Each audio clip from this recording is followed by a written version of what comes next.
エイブラハムの教え、ビギニング。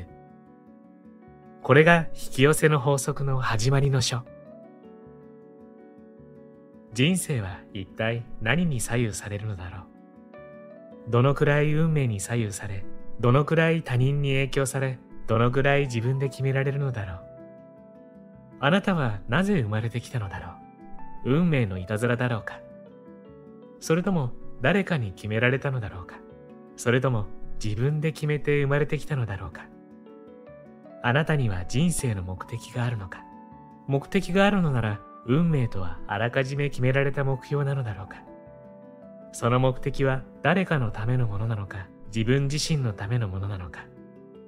身体的、物質的な状況や人間関係をどこまで自分で決められるのだろうか。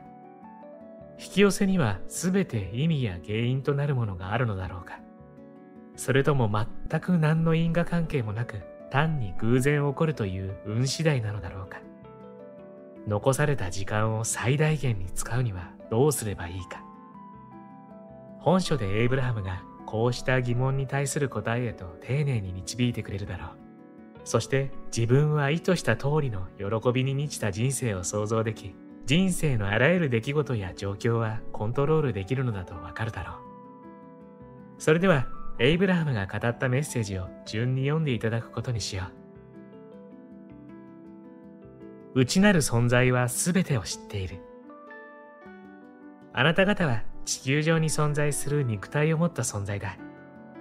あなた方は自ら望んでそうなった。そして人生経験を積みながらこの世に生まれる前に決めたことを成し遂げようとしているのだ。肉体を持って生まれる前に決めた自分という存在はあなた方の一部としてあなた方の中にある。他にもっと正確な表現がないため、私たちはその部分を内なる存在と呼んでいる。内なる存在はもっと広い意味でのあなた方であり、知恵もよりたくさんあれば、明らかにあなた方より長い間存在し、物質界と非物質界の両方で積み上げた経験をすべて認識しているあなた方の一部である。まず、あなた方の中に内なる存在があると認識してもらいたい。そして、内なる存在の持つ知恵にアクセスするには、まず内なる存在から知恵を得ることを許容することから始めなくてはならない。本当に望むものだけを想像するには、人生に終わりがないように成長にも終わりがない。成長も人生も永遠であり、ずっと続くのだ。そして始まりと終わりのある肉体に宿るあなた方が、たとえ物質界での人生経験に終わりを迎えても、それで終わりではないし、成長が終わることもない。さらに、あらゆる人生経験は成長するためのものであり、物質界での経験は人生でしか手に入らない成長の機会を与えてくれる。だから、肉体に宿ったあなた方は、物質界の人生に関わるために、きちんと計画し、意図し、望んで生まれてきたのだ。物質界での経験をすると決めて生まれてきたとなれば、人生の創造のプロセスで自らが経験することを選んで意図的に現実を作り出していることになる。今世にあなた方が生まれてきたのは、あなた方の意志があってこそのことなのだ。最初に自分のすべての人生経験を作り出しているのは、あなた方自身なのだということを説明しようと思う。物質界のあなた方の人生経験にも創造のプロセスが当てはまる。創造のプロセスについて分かりやすく説明すると次のようになる。求めれば与えられる。物質界を生きるあなた方を観察しながら気がついたのは、創造のプロセスの法則の中の与えられる、受け取ることを許容するの部分のバランスを変えている人が多いことだ。多くの人には何行にもわたる欲しいものリストがあるだろうし、自分が望んだものを受け入れてはいても、それが本当に意図したことかどうかを明確に判断できる状態になっていない。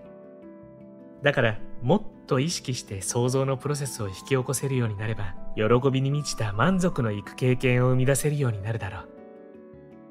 多くの人は創造のプロセスを発動はするものの、生み出した瞬間に創造のプロセスの持つ可能性を自分で削いでしまっている。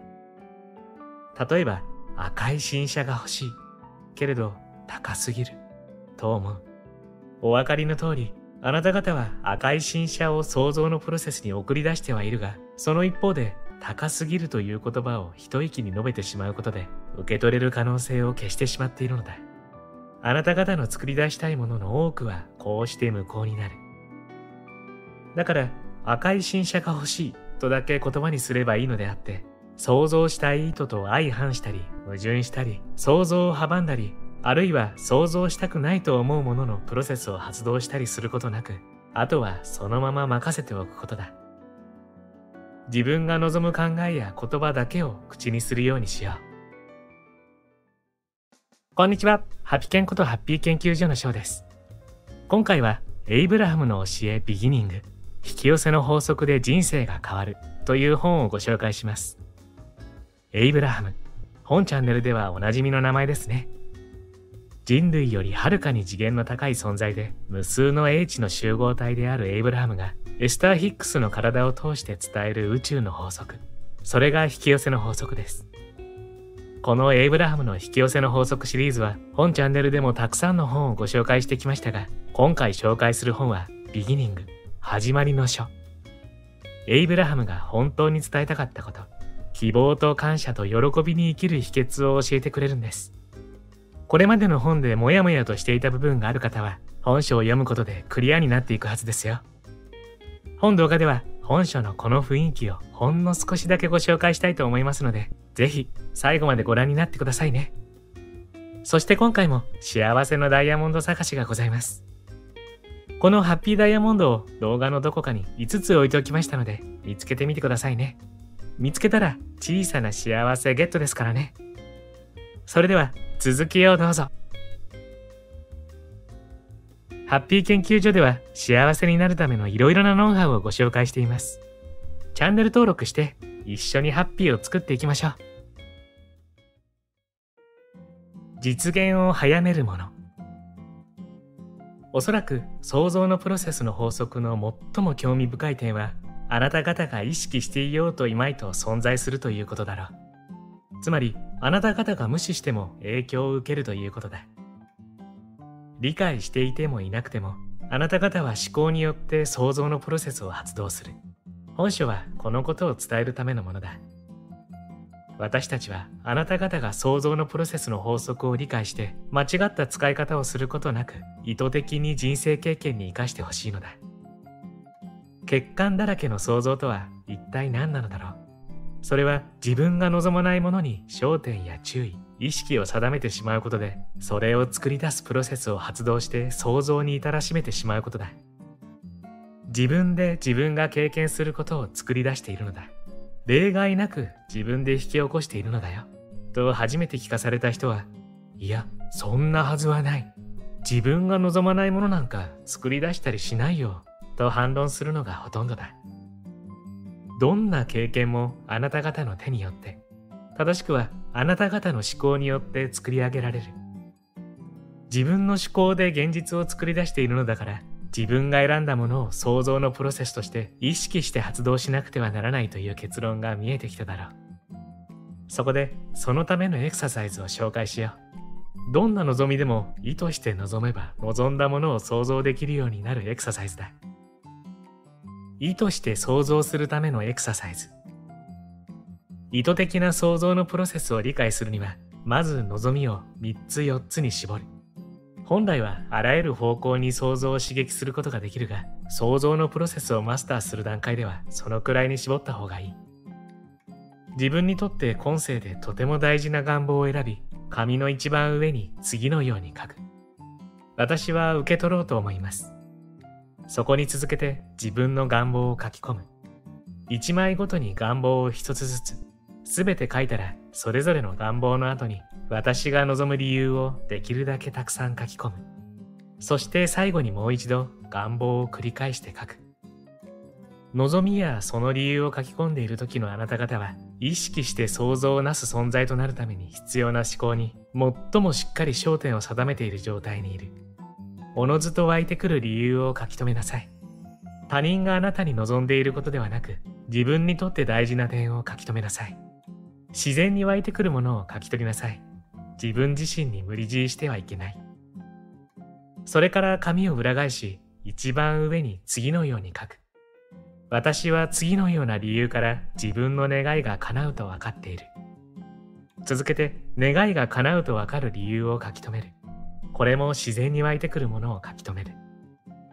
書き留めた紙を折りたたんでポケットやバッグなどに入れ、その日の間に思い出しては読み返し、想像はすでに終わっていると意識しよう。すでに叶っていると思うのだ。言葉にして書き留めた時点で、あなたの望みの想像のプロセスは動き出していると認識しておこう。意図したことを想像するのにあなた方がやるべきことは、あとは何もない。ただそれが想像されるのを受け入れればいいだけだ。分かっていると思うが、自分の望んだことがまだ起こっていない。などというように望んだものがまだ実現していないことに焦点が定まると、望んでいることは起こらない。何かに注意を払えば払うほどそのこと自体を作り出すので、まだ叶っていないと思えば思うほど叶っていない状況を作り出してしまう。足りないと考えるあなた方が足りない状況を作り出しているのだ。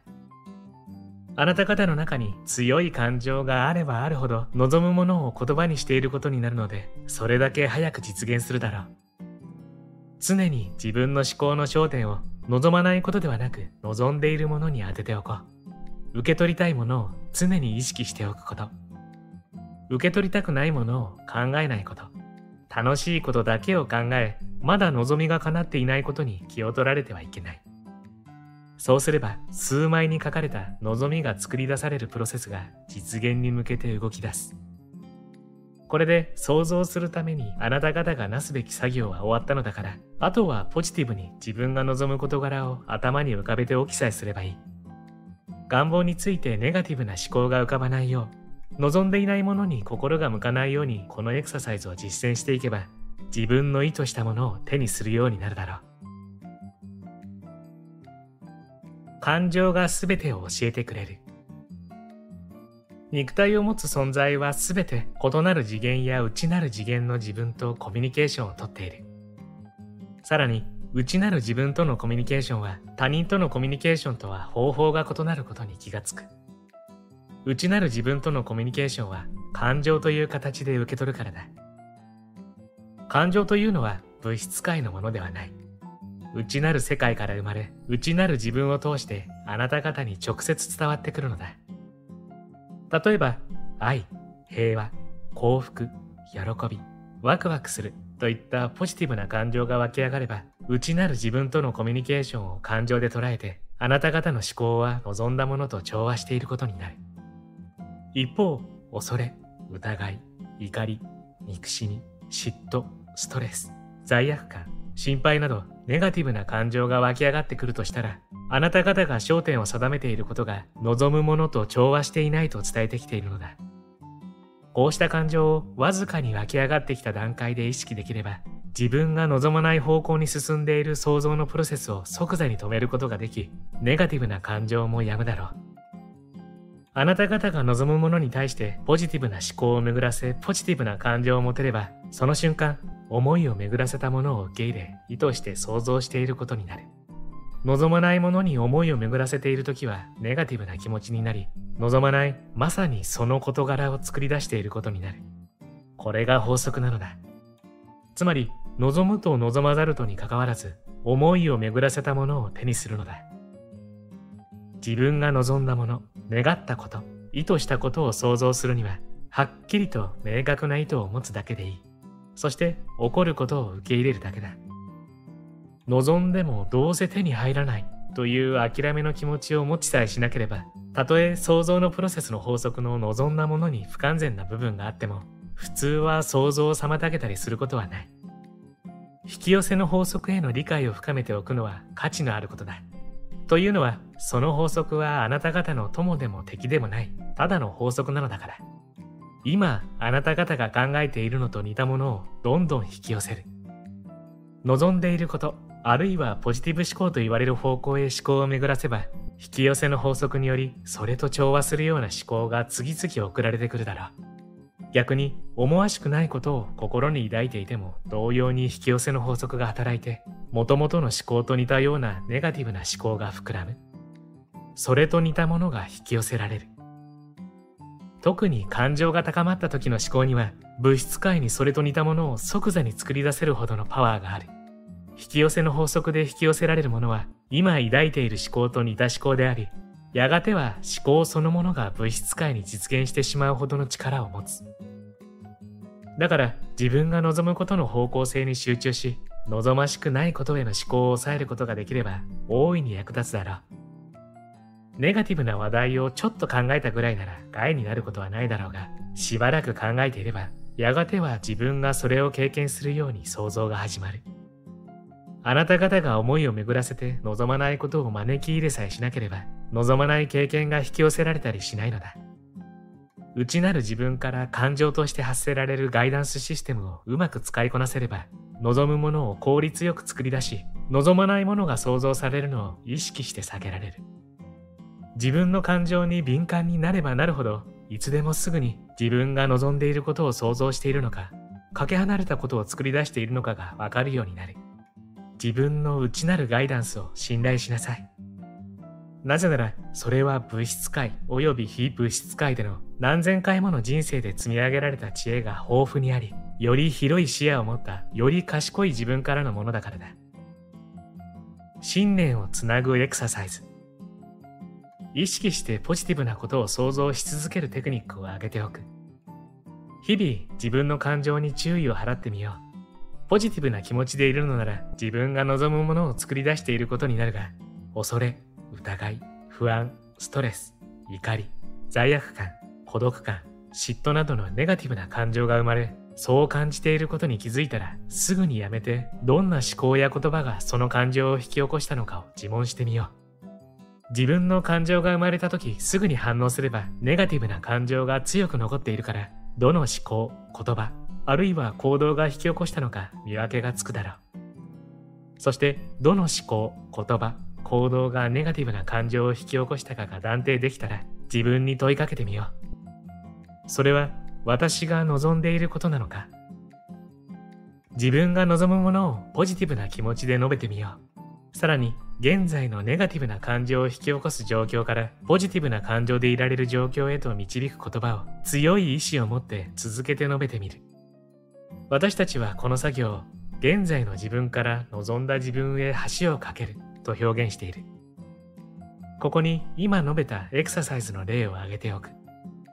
まず一日を始めるにあたり、現在抱えている糸を一枚の紙に一つずつ書く。例えば赤い新車を手に入れたいという意図を持っていたとしよ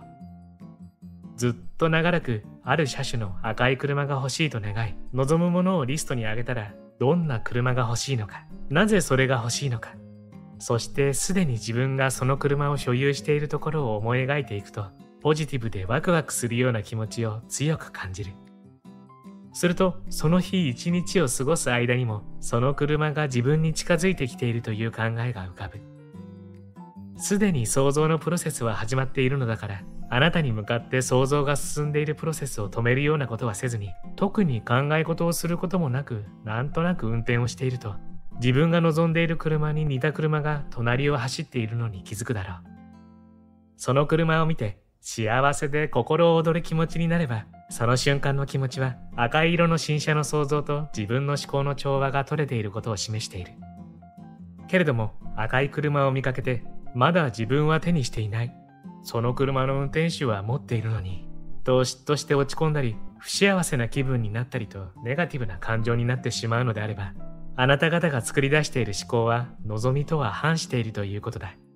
ネガティブな感情を抱いている間に欲しい車を引き寄せるどころか引き離してしまっていることになる。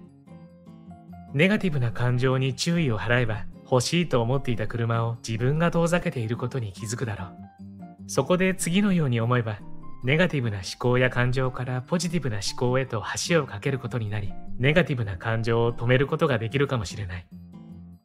あんな赤い新車が欲しい。この気持ちを言葉にして想像のプロセスを発動する。すると、あとは受け入れるだけで私の手に入るだろう。私の内なる感情というガイダンスシステムが、私が車を手に入れるのを遠ざけてしまっていると言っているのだ。だから私は強く望むことで再び車を引き寄せる。私が手に入れるのは美しい車だ。車が手に入り、運転している自分を思うとワクワクする。状況や出来事や他人のせいで私が車を手に入れるのを邪魔されることなどない。遠ざけていたのは自分の思考なのだ。けれども今再び私の思考が欲しい車を引き寄せている。ポジティブな気持ちでいる私にはそれがわかる。このエクササイズをすればするほど上達するだろう。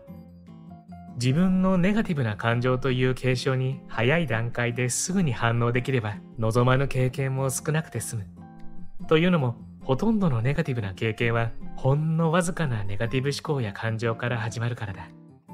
そして引き寄せの法則によってもっと大きなもっと辛い経験となって目の前に展開される。だからネガティブなことがあってもすぐにネガティブな気持ちになっている自分に気づきさえすれば自分の経験を作り出す方向を意識して変えていけるのだと知っておくことだ。ネガティブな感情には大事な価値がある。あなたがネガティブなものを想像していることを知らせているからだ。今回もプロローグ程度のご紹介でしたが、本書の雰囲気伝わりましたでしょうか。エイブラハムは一冊だけ読んでもモヤモヤするところがあるんですが、2冊3冊と読んでいくとだんだんとモヤモヤが晴れてメッセージがはっきりとわかるようになるんですよね。本書はそんな2冊目3冊目にぴったりな一冊。これまでのメッセージを深めたり補完したりという内容やワークショップ参加者の質問に答える形で具体的な引き寄せの利用方法もたくさん教えてくれます。例えば自分が欲しいものが誰かが望んだものと同じものだった場合どうすればいいのかなんていう悩ましい問題にもスパッと答えてくれるんですね。エイブラハムの語る15章にもわたるメッセージとワークショップで寄せられた質問への答えで相当理解が進むと思います。エイブラハムに興味があってすでに何らかの本を読まれている方に特におすすめの一冊。興味のある方はぜひ読んでみてはいかがでしょうか。そうそう、皆さん冒頭にお伝えしたハッピーダイヤモンド見つかりました？ダイヤモンドの数は全部で5つでしたよ。どうです？見つかりましたか？見つけた時の小さな喜びも立派な幸せ。見つけたあなたは幸せを一つ積み重ねてハッピー度が上がってますからね。最後までご視聴ありがとうございました。これからも皆様の幸せづくりに役立つ情報をまとめていきたいと思いますので、チャンネル登録や高評価をしていただけるととっても嬉しいです。また次回の動画でお会いしましょう。皆様に幸せが届きますように。